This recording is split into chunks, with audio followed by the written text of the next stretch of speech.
군대라는 생각을 가지기에 앞서서 이건 종교 집단이에요. 목표는 간단해요. 유럽으로 따지면 중세 암흑시대로 돌리는 게 그 사람들의 목표예요. 믿고 있는 구석은 중동 지역 곳곳에 뿌려져 있는 시아파 민중이죠. 사람을 무기로 쓰고 사람을 소모품으로 사용을 하는, 정교군이 맞붙어서 싸우는 이런 전쟁의 양상들을 다들 머릿속에 그리고 계실 텐데, 그 사람들에게 치킨건이라고 하는 AK-47 정도만 쥐어줘서 무슨 일이든 저지르게 만들겠어라고 생각하는 사람들하고, 이스라엘 재래식 전략 아주 훌륭하고요, 아주 정교하고요, 그리고 훈련도 아주 잘 돼 있고요, 징병제를 유지하면서 그 정도 수준의 군대를 유지할 수 있는 국가가 이스라엘 말고 다른 나라가 있나요? 헤즈볼라가 됐든 하마스가 됐든 이스라엘군의 진격을 막을 수 있는 방법이 사실 없어요.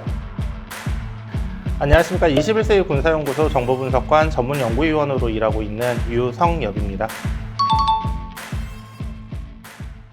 아랍과 이슬람 국가들은 크게 둘로 쪼개져 있다고 생각하시면 돼요. 한쪽은 수니파, 한쪽은 시아파, 이렇게 둘로 쪼개져 있어요. 그리고 수니파 국가에 어떻게 보면 수장 같은 역할을 하고 있는 것이 사우디아라비아라고 볼 수 있고, 반대로 시아파 국가의 어떤 맹주 같은 역할을 하고 있는 것이 이란이라고 할 수 있습니다. 과거에는 양 국가가 모두 왕정체제를 유지를 하다 보니까 갈등 구조라던가 이런 것들이 좀 잘 통제가 되는 부분들이 있었어요. 그런데 이란이 호메이니가 등장을 하면서 혁명이 일어나 버렸단 말이에요. 그리고 이 국가가 신정국가가 돼버렸어요. 정교분리 원칙이라는 그 경계가 없는 거죠, 사실은. 이란 같은 경우에는 혁명 이후에 본인들의 혁명을 주변 국가들로 이렇게 수출을 하려고 하는 시도들을 꾸준히 해왔고, 그렇게 씨앗을 뿌리는 과정에서 자기들이 활용할 수 있다라고 생각하는 무장 그룹들에게 뒤에서 무장을 조금씩 이렇게 공급을 해줘요. 그런 활동이 큰 성공을 거두고 있는 지역이 예멘이었고, 이스라엘 주변은 사실은 이스라엘이 위협이 어느 정도 문제가 된다라고 판단하면 예방 타격들을 계속 해왔기 때문에 사실은 크게 문제가 안 되다가, 이번에 하마스가 굉장히 오랜 기간 공격을 준비를 하면서 무기체계, 훈련, 조직, 운영하는 데 자금과 물자 지원 같은 것들이 필요할 거 아니에요. 이것들을 이란이 뒤에서 해왔다라고 보면 되는 겁니다.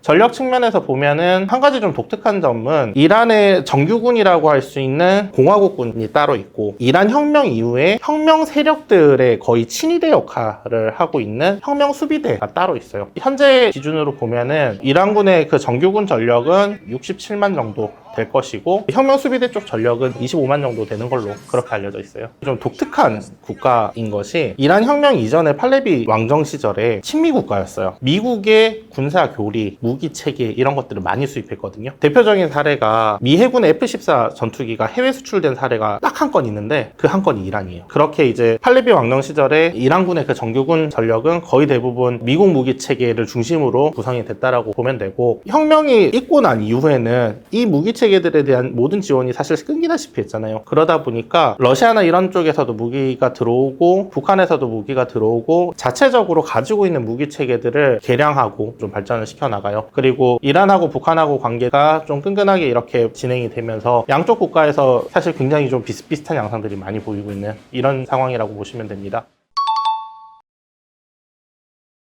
정규군의 역할은 어떻게 보면은 본토를 수비하는 역할을 중심으로 짜여져 있다라고 보면 되겠고, 외부에서 각종 문제를 일으키고 있는 것, 이런 것은 결국 혁명수비대 쪽이 관련된 활동들을 하고 있다라고 보는 게 맞을 것 같습니다. 군대라는 생각을 가지기에 앞서서 이건 종교 집단이에요. 이 안에서는 사실은 군벌과 같은 형태의 다른 지휘관이나 조직 같은 것들이 내부적으로 뿌리내리고 갈라져 나갈 수 있는 그런 토양을 가지고 있어요, 기본적으로. 그 대표적인 사례들 중에 하나가 가셈 솔레이마니. 혁명수비대 안에서도 쿠드스군이라는 조직을 가지고 있었고, 예멘과 이라크의 각종 테러 활동들, 전쟁으로 이어질 수 있는 그런 활동들을 굉장히 많이 했었단 말이에요. 그렇기 때문에 정해져 있는 어떤 정규군의 형태로 딱 생각을 하고 이 조직을 바라보면 안 돼요. 전형적인 하이브리드전에 특화되어 있는 이런 형태의 조직이라고 볼 수 있습니다. 간단해요. 유럽으로 따지면 중세 암흑시대로 돌리는 게 그 사람들의 목표예요. 그냥 이슬람이라는 종교를 근본으로 하는 그런 종교 국가로 저 지역을 그냥 다 구성을 하고 싶어 하는 거예요. 그게 그 사람들의 최종적인 목표예요.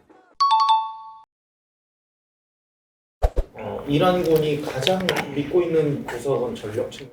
중동 지역 곳곳에 뿌려져 있는 시아파 민중이죠. 사람을 무기로 쓰고 사람을 소모품으로 사용을 하는, 무기체계의 성능이 얼마나 좋고 그 무기체계를 얼마나 많이 가지고 있느냐라는 건 부수적인 문제예요. 늘 말씀드리지만. 전쟁이라는 건 결국에는 사람이 하게 돼 있고 내가 어떤 행동을 취하겠다를 선택을 하는 거예요. 그 선택에 필요한 것이 무기체계인 것 뿐인 거죠. 바꿔서 얘기하면 성능 좋고 아주 많은 수의 무기체계 대신에 나는 사람을 소모품처럼 사용을 하고 그 사람들에게 치킨건이라고 하는 AK-47 정도만 쥐어줘서 무슨 일이든 저지르게 만들겠어라고 생각하는 사람들 앞에서 정규군과 정규군이 맞붙어서 싸우는 이런 전쟁의 양상들을 다들 머릿속에 그리고 계실 텐데 지금 우리가 보고 계시는 상황은 100% 다릅니다. 이스라엘 재래식 전략 아주 훌륭하고요. 아주 정교하고요. 그리고 훈련도 아주 잘 돼 있고요. 징병제를 유지하면서 그 정도 수준의 군대를 유지할 수 있는 국가가 이스라엘 말고 다른 나라가 있나요? 이스라엘은 모든 분야에서 선진적인 형태의 구조를 다 가지고 있어요. 단지 특정 무기체계만을 이야기를 할 게 아니라 교리, 작전 수행 능력 뭐 이런 거 전부 다 늘 가장 선두에 서서 발전을 시키고 있는 나라고 그렇기 때문에 무기체계도 당연히 그 앞에 서 있는 거예요. 대부분은 예비군이에요. 이스라엘은. 그래서 이스라엘이 전쟁을 힘들어하는 거예요. 전체 국민이 많지가 않고 그렇기 때문에 전시동원을 한번 하게 되면 그 사이에 국가 경제가 그냥 스톱이 돼버려요. 모두 전시체제로 돌아가 버린단 말이에요. 그렇기 때문에 사실은 이스라엘은 전쟁 기간을 최대한 줄여서 짧게 전쟁을 하려고 노력을 하죠. 테러와의 전쟁을 사실 이스라엘은 80년대부터 시작을 하고 있었던 거예요. 그래서 80년대 한 중반쯤 되면은 정규군과의 대결에서 이스라엘군을 상대할 수 있을 만한 국가가 주변에 더 이상 남아있지 않은 상황이 생겼어요. 주변 국가들에서는 정규전과 비정규전을 마구 섞어대는 이런 하이브리드 전쟁 양상으로 굉장히 지저분한 형태의 전쟁 양상으로 많이 발전을 했고 상대의 어떤 취약점이라던가 이런 것들도 이스라엘군은 식별이 잘 돼 있어요. 딱 하나 걸리는 부분. 이렇게 작전을 수행을 하게 되면 민간인 희생자가 많이 늘어날 수 있는 부분들이 있죠. 이런 부분들 때문에 사실 작전을 좀 주저하는 부분들이 없지 않았는데 이번에는 하마스가 민간인을 상대로 공격을 들어오게 되면서 사실 그런 거에 대한 부담이 이스라엘이 지금 사라져버린 상황이잖아요. 결국에는 조직과 그리고 훈련 수준과 작전 수행 능력을 우리는 봐야 돼요. 이스라엘은 아주 훌륭한 능력을 갖추고 있고요. 그렇기 때문에 하마스가 생각하듯이 지하에 땅굴 파서 숨는다고 해결되는 문제 아닐 겁니다.